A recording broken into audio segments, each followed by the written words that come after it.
fait des mois qu'on a refait nos lives. Toi tu voulais que je reste tranquille. Moi avec toi j'ai perdu.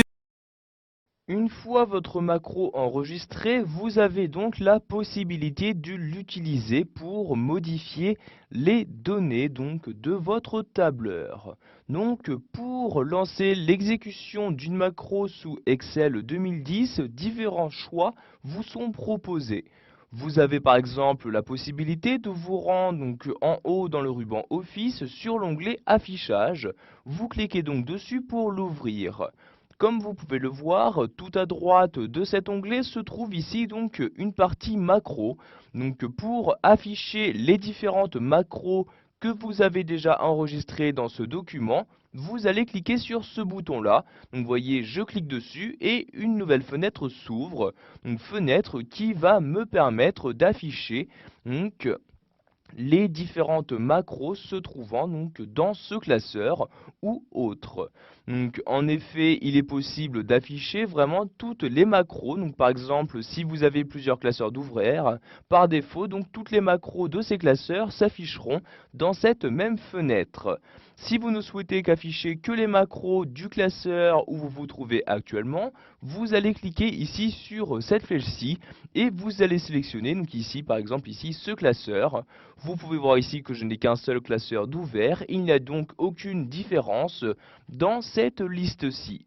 Maintenant, si je souhaite exécuter une macro, je vais d'abord tout devoir la sélectionner.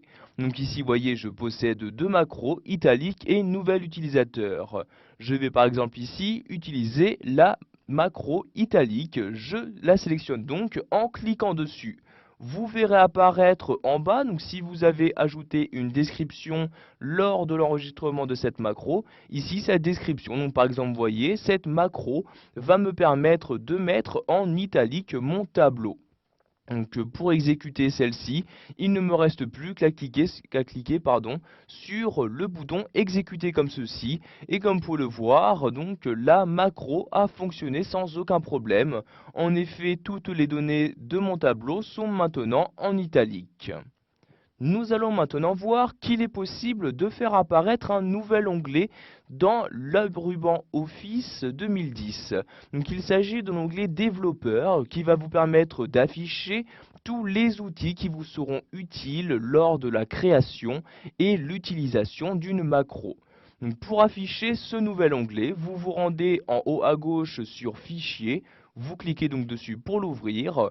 Vous allez ensuite aller dans les options d'Excel. Je clique donc en bas ici sur Options comme ceci.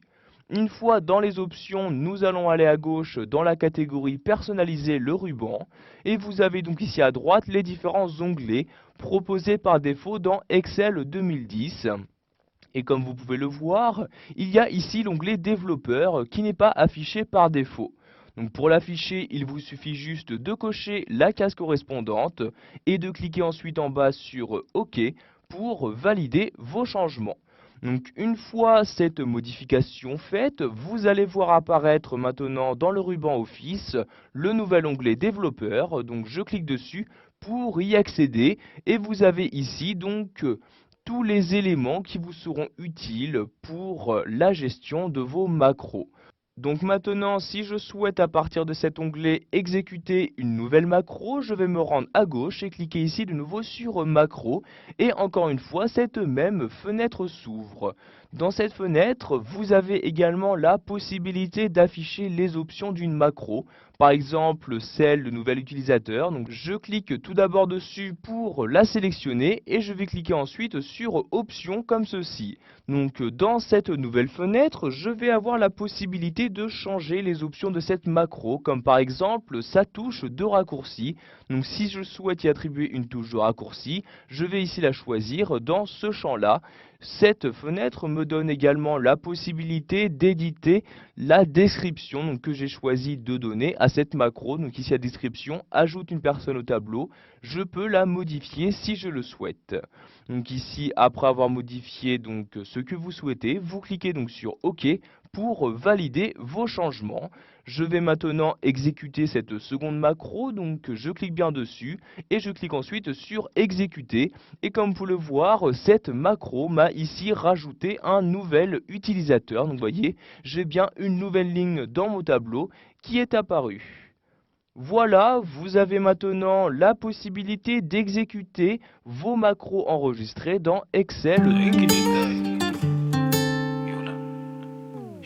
Ça fait des mois qu'on a refait nos lives. Toi tu voulais que je reste tranquille.